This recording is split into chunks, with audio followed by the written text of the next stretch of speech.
Pernahkah kalian membayangkan satu orang yang berani menatap mata penjajah dan berkata tidak pada saat semua orang mulai menyerah? Hari ini, kita akan masuk ke dalam mesin waktu, menuju Pulau Bali pada abad ke-19, di mana seorang pria berdiri tegak menantang armada raksasa Belanda. Dia bukan hanya seorang patih, tapi simbol keberanian yang tak padam. Bayangkan, hanya bersenjatakan keris dan semangat, dia memicu perang yang membuat Belanda harus berpikir 1000 kali untuk menaklukkan Bali. Siapakah sosok I Gusti Ketut Jelantik ini sebenarnya? Mari kita bongkar kisah nyata yang penuh dengan darah, taktik, dan harga diri bangsa. Halo teman-teman, di video kali ini kita akan menyelami biografi dan perjuangan luar biasa dari I Gusti Ketut Jelantik.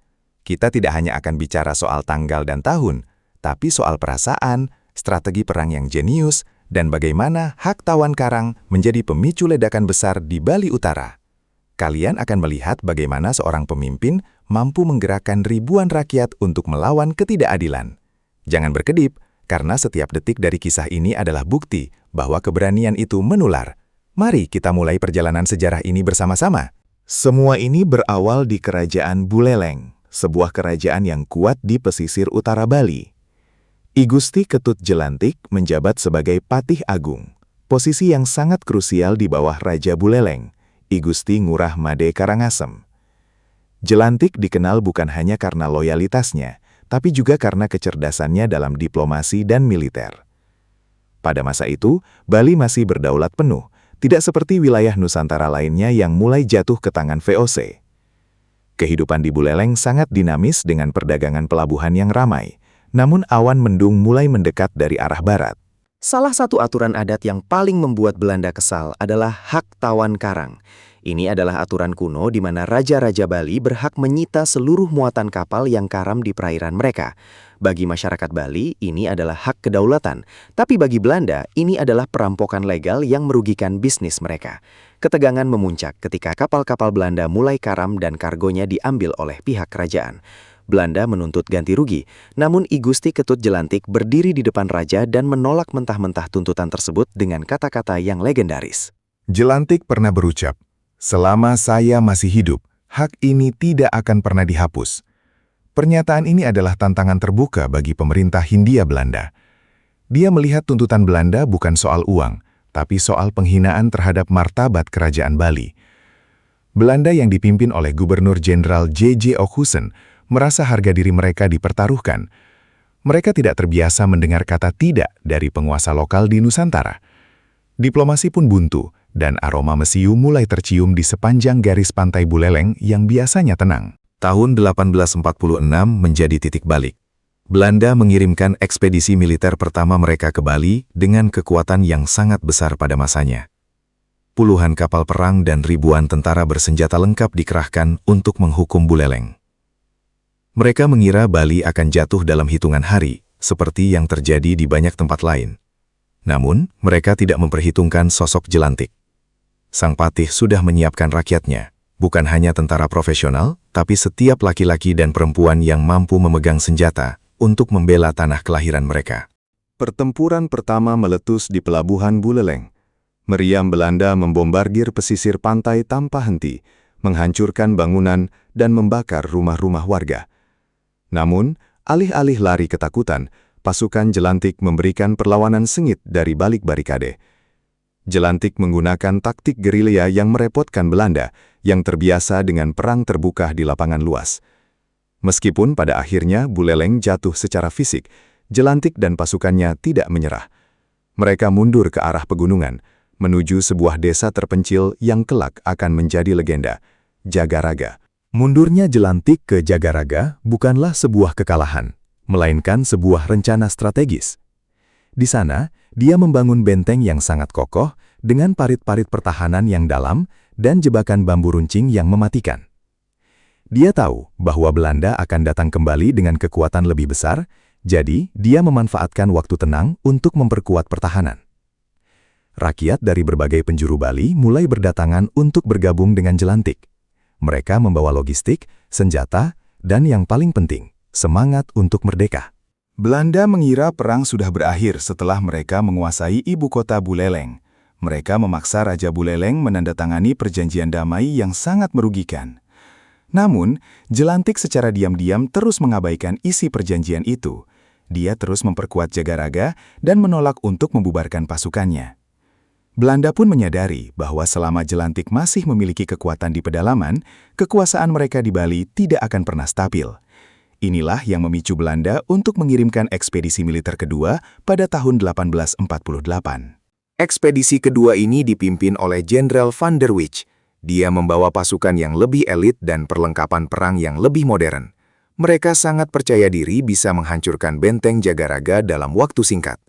Namun, mereka masuk ke dalam jebakan maut. Medan menuju Jagaraga sangat berat, berbukit-bukit dan penuh dengan hutan lebat. Pasukan Belanda yang memakai seragam berat mulai kelelahan, bahkan sebelum mencapai benteng utama. Disinilah Jelantik mulai memainkan kartu asnya dalam strategi perang. Jelantik menerapkan taktik supit urang atau penjepitan dua sisi. Dia membiarkan pasukan Belanda masuk jauh ke dalam area pertahanan yang sengaja dibuat terlihat lemah. Begitu pasukan Belanda berada di titik paling rentan, pasukan Jelantik menyerang dari arah kiri dan kanan secara bersamaan. Terjadi kepanikan luar biasa di barisan Belanda. Suara teriakan perang puputan menggema di seluruh lembah Jagaraga. Belanda yang terbiasa dengan formasi linier menjadi kacau balau karena serangan mendadak dari berbagai arah. Dalam pertempuran tahun 1848 ini, Belanda mengalami kekalahan yang memalukan. Ratusan tentara mereka tewas dan banyak perwira tinggi yang terluka. Mereka terpaksa mundur kembali ke kapal-kapal mereka dengan sisa kekuatan yang ada. Kemenangan ini disambut dengan sorak-sorai di seluruh Bali.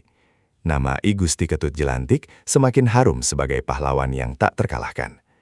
Namun, Jelantik tahu betul bahwa Belanda adalah bangsa yang keras kepala. Dia tidak merayakan kemenangan itu dengan berlebihan, melainkan justru bersiap untuk badai yang lebih besar. Berita kekalahan Belanda di Jagaraga sampai ke Batavia dan bahkan ke negeri Belanda. Ini adalah tamparan keras bagi wibawa kolonial. Mereka segera merencanakan ekspedisi ketiga yang jauh lebih masif pada tahun 1849. Kali ini, mereka mengirim Jenderal Andreas Victor Michels, seorang veteran perang yang sangat berpengalaman. Michels membawa instruksi khusus, hancurkan Jagaraga dan tangkap Jelantik, hidup atau mati.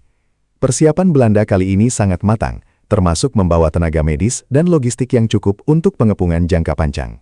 Di sisi lain, Jelantik juga tidak tinggal diam. Dia memperkuat benteng Jagaraga hingga mencapai puncak pertahanannya.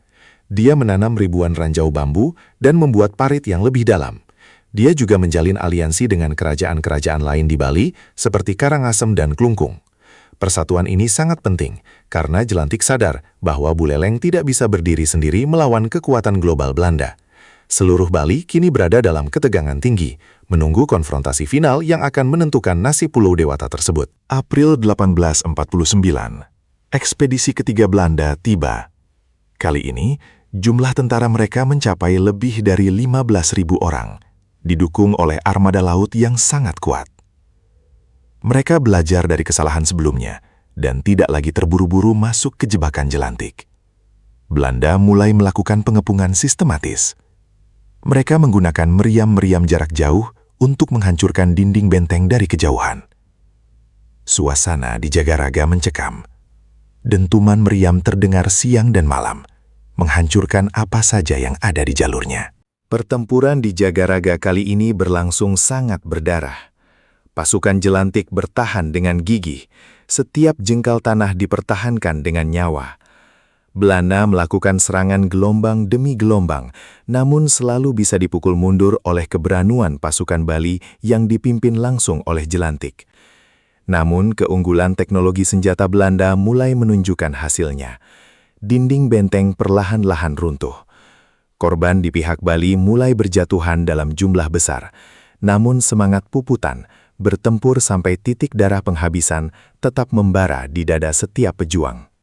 Di tengah pertempuran yang kacau, muncul pengkhianatan dari beberapa pihak yang mulai takut akan kekuatan Belanda. Informasi tentang titik terlemah di bagian belakang benteng bocor ke telinga Jenderal Michels. Belanda segera mengirim pasukan khusus untuk memutar dan menyerang dari arah yang tidak terduga. Ini adalah awal dari akhir pertahanan Jagaraga. Pasukan Jelantik terjepit di antara serangan dari depan dan belakang. Benteng Jagaraga yang legendaris itu akhirnya jatuh ke tangan Belanda setelah pertempuran yang luar biasa heroik. Meskipun benteng jatuh, Jelantik tidak tertangkap. Bersama Raja Buleleng dan sisa-sisa pasukannya, dia berhasil meloloskan diri menuju Bali Timur, tepatnya ke daerah Karangasem. Belanda terus mengejar mereka tanpa ampun. Mereka tahu bahwa selama Jelantik masih bebas, api perlawanan tidak akan pernah padam.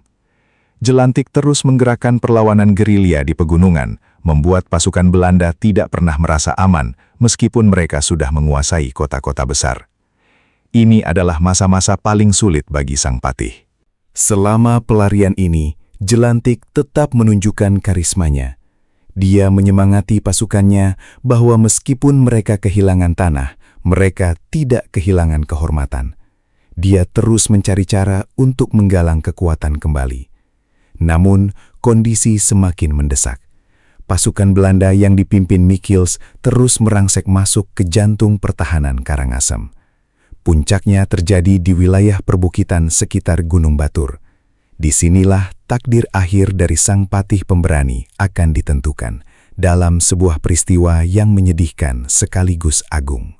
Pada tahun 1849, dalam sebuah pertempuran terakhir yang sengit di wilayah Seraya, Karangasem, I Gusti Ketut Jelantik dan pasukannya terkepung sepenuhnya. Tidak ada lagi jalan untuk mundur. Belanda menawarkan mereka untuk menyerah. Namun bagi Jelantik, menyerah adalah penghinaan terbesar bagi seorang satria. Dia memilih jalan satria, melakukan perlawanan terakhir dengan gagah berani. Dalam kekacauan perang tersebut, Sang Patih Agung Buleleng akhirnya gugur.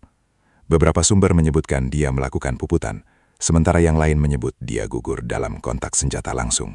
Gugurnya Jelantik membawa duka mendalam bagi seluruh rakyat Bali. Namun, kematiannya justru menjadi api semangat yang baru. Belanda memang berhasil menduduki wilayah tersebut, tapi mereka tidak pernah benar-benar memenangkan hati rakyat Bali. Perjuangan Jelantik membuktikan bahwa bangsa Indonesia, khususnya masyarakat Bali, memiliki nyali yang luar biasa untuk menentang penindasan. Kematiannya bukanlah sebuah akhir, melainkan awal dari legenda yang akan terus diceritakan dari generasi ke generasi, sebagai pengingat akan harga sebuah kedaulatan. Mari kita bedah lebih dalam mengapa strategi Jelantik begitu ditakuti Belanda. Salah satunya adalah penggunaan benteng lapis. Dia tidak hanya membuat satu lapis pertahanan, tapi banyak lapis yang saling terhubung. Jika satu lapis jebol, pasukan bisa mundur ke lapis berikutnya tanpa kehilangan koordinasi. Ini sangat berbeda dengan taktik tradisional saat itu, yang biasanya hanya mengandalkan satu tembok besar. Jelantik adalah seorang visioner militer yang memahami manajemen konflik dan psikologi massa, menjadikannya musuh yang sangat merepotkan bagi taktik militer Eropa. Selain ahli perang, Jelantik adalah seorang diplomat yang teguh. Dia sangat mahir dalam berargumen dengan pejabat Belanda. Dia menggunakan hukum adat Bali sebagai tameng hukum yang kuat.